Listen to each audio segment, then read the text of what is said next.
ይህ የቀልብ ዶክተር ድምጽ ነው። አልሐምዱሊላህ ታካሚዎቻችን የሚድኑ በእኛ ኃይል እንዳይመስሎት በአላህ ኃይል ብቻና ብቻ ነው።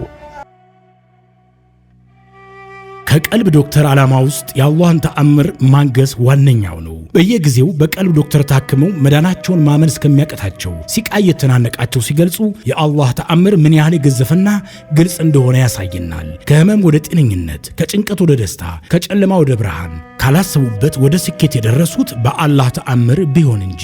ልብ ለአላህ እጅ የሰጠና የተናነሰ ሲሆን ግልጽ ይሆናል። አላህም እንዲህ ይለናል፣ አላህን ትገነዘቡና በእርሱ ታምኑ ዘንድ በችሎታው ላይ ያስረጅ የሆኑ ግልጽ ተአምራቶችን ያሳያቸዋል። አልበቀራ። ኑ ባላህ ቃል ያላህን ተአምር እናግስ። ሕክምና ማግኘት ሲፈልጉ ይሄንን ሊንክ ይጫኑ።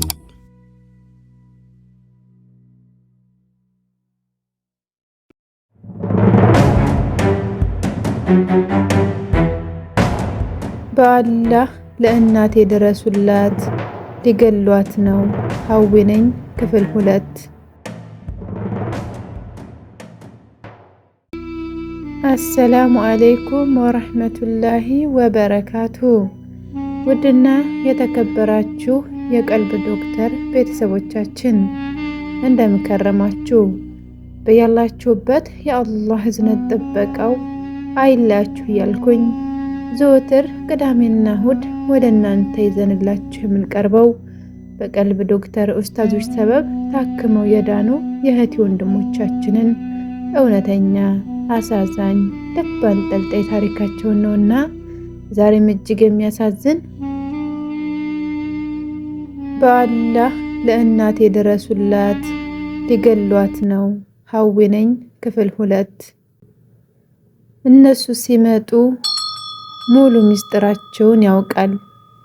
ግን እኔ የሰጠሁትን መረጃ ብቻ አይደለም የሚጠቀመው። ማንም ሰው ሊያውቅ የማይችለውን ሚስጥራቸውን ሁሉ ያውቃል። ይደነግጣሉ። እነሱ በጣም ነው የሚፈሩት፣ የሚያከብሩት። ይህን አድርጉ ይባላሉ፣ ያደርጋሉ። ብዙ ሰዎች ልጅ አጥተው ልጅ ሲያገኙ፣ ውጭ መሄድ የሚፈልጉ ሰዎች ውጭ ሲሄዱ ሁላ አውቃለሁ። በዚህ የተነሳ አባቴ እጅግ በጣም ታዋቂም ነው።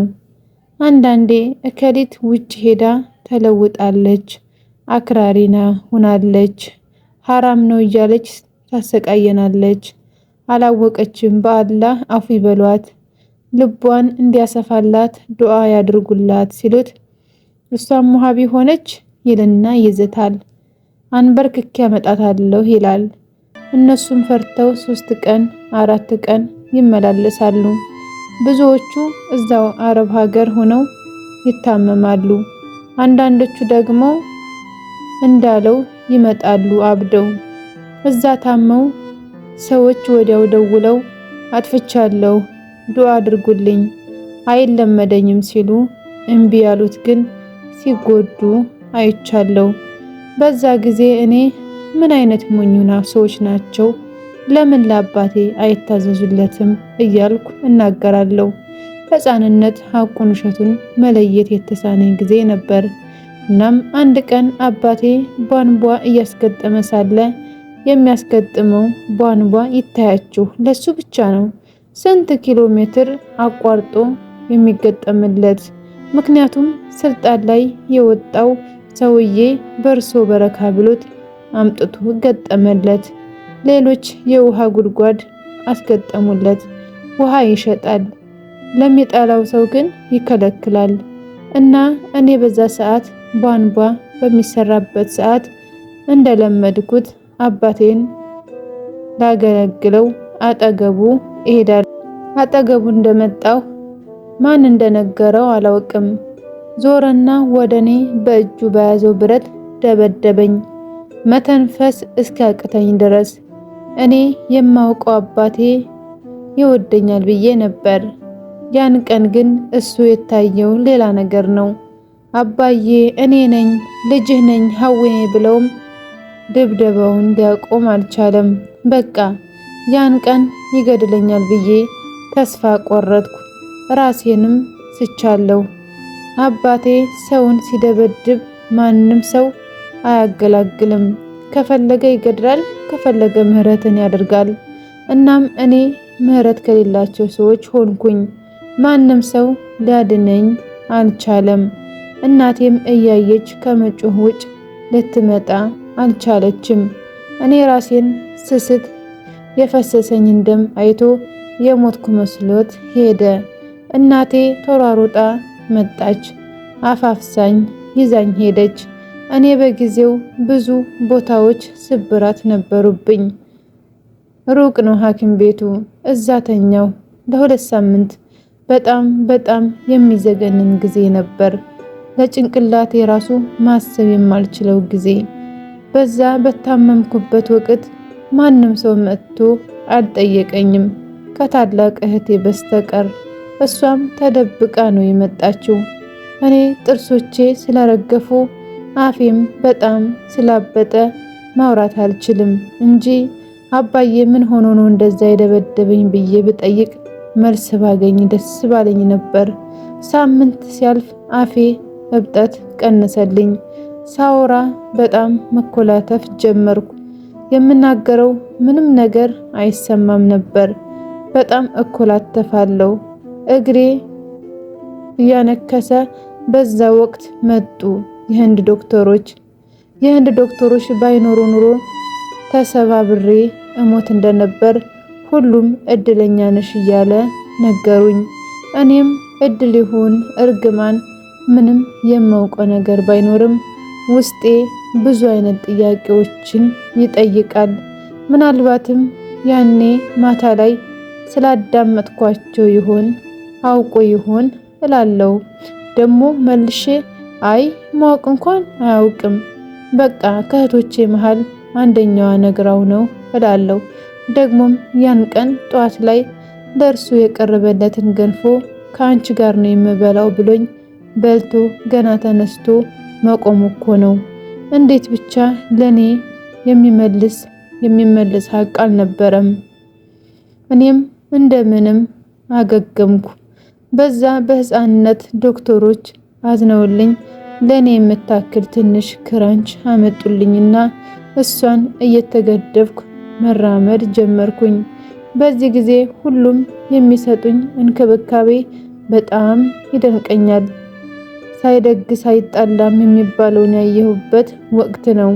እናም እነሱ ጋር እያለሁኝ ማን ነው እንዲህ ያደረገብሽ ብለው ሲጠይቁኝ ከገደል ላይ ወድቄ ነው እላለሁ። እናቴ በይ እንዳለችኝ ማለት ነው። ሆስፒታል በቆየው በ3ኛ ይሁን በ2ኛ ሳምንት አባቴ ሆስፒታል መጣ። እኔ መትረፌን አውቆ ሊገድለኝ የመጣ ነው የመሰለኝ። በጣም ፈራው። ህፃንም ስለነበርኩ ፍርሃቴ አይኔ ላይ ያስታውቃል። አባቴ ግን እኔ ጋር ሲመጣ በጣም ማልቀስ ጀመረ። በቃ ልክ ልጁን ሰው መቶበት እንደተረፈችለት ነገር ኡኡ አለ። እኔ በዛ ሰዓት ምን ተገነዘብኩ? በቃ አባቴ ጭንቅላቱን ያመዋል ብዬ ወሰንኩ። ከዛ ውጭ ምንም አይነት ፍርድ ልሰጠው አልቻልኩም። አባቴን እንባው ሲያለቅስ ደግሞ ይበልጥ ጠላሁት። በጣም ከልቤ ጠላሁት። እጄን ያዘና ልጄ ልጄ ልጄ ሲል ግራ ቢገባው ደግሞ ለወጥ አደረገውና አንቺ ትከጅኛለሽ አለኝ። ወላሂ ሁሉም ሰምተዋል ይህን ሲለኝ። ግን ኋላ ላይ ለምን እንደዚህ አለኝ ስላቸው አይ አላለሽም፣ አንቺ በሌላ አስበሽው እንጂ እንደዛ ለማለት ፈልጎ አይደለም አሉኝ። እኔ ግን በጆሮዬ በደንብ ሰምቻለሁ። እናም እኔ ከዛ ኋላ እንደሚፈልገው መረጃ አቀባይ ልሆን አልቻልኩም። የኔ ደግሞ የመጨረሻ ታናሽ እህት አለች ከሌላ እናት የወለዳት። እሷ ደግሞ ስራን ተክታ መረጃ ታቀብላለች። በቤት ውስጥ እኔን አይወዱኝም። ከዛ ጊዜ ጀምሮ ሁሉም ጠሉኝ። ምን እንደተፈጠረ ራሱ አላውቅም። የማያቸው ህልሞች ራሱ ብዛታቸው። ሌሊት እየጮኩ እነሳለሁ። ዶክተሮቹ የምትወስጂው ማስታገሻ መድኃኒት ኃይለኛ ስለሆነ ነው ቢሉኝም እኔ ግን አላህ ለሆነ ነገር እያዘጋጀኝ እንደሆነ ይገባኛል። በመናሜ የማየው ብዙ ሴት እህቶች አሉ። በቃ ከአንድ እናት አባት ነው የተወለድን የሚመስለው እና ከሩቁ ሆነው በጣም ያበራሉ። የእህታችን ታሪክ ክፍል 2 ይሄን ይመስል ነበር። ላይክ፣ ሼር፣ ሰብስክራይብ ማድረግ እንዳትረሱ። በክፍል 3 እስከምንገናኝ ድረስ ወሰላሙ አለይኩም ወራህመቱላሂ ወበረካቱ። እንኳን ወደ ትክክለኛው የአፍያ መንደር በሰላም መጡ። የቀልብ ዶክተር በሲህር በጅን በአይንናስ እንዲሁም የስነ ልቦና ጫና የደረሰባቸው የሰው ዘር ፍጥረታት በሙሉ ታክመው የሚድኑበት ነው። ሕክምናው በቁርአን፣ ሕክምናው በአስካሮች፣ ሕክምናው በዱዓዎች በሰደቃ የሚካሄድ ሲሆን ነቢያዊ ሱናን በተመረኮዙ እጅግ ጥበብና እውቀትን ባካበቱ የሩቃ ዶክተሮች ይታከማሉ። እወቁ፣ ሕክምናው ሸሪዓዊ ብቻ ነው። አያምልጦት፣ እድሉን ይጠቀሙ። ባሉበት ሆነው ራስዎን ያክሙ። ሕክምና ማግኘት ሲፈልጉ ተከታዩን ሊንክ ይጫኑ።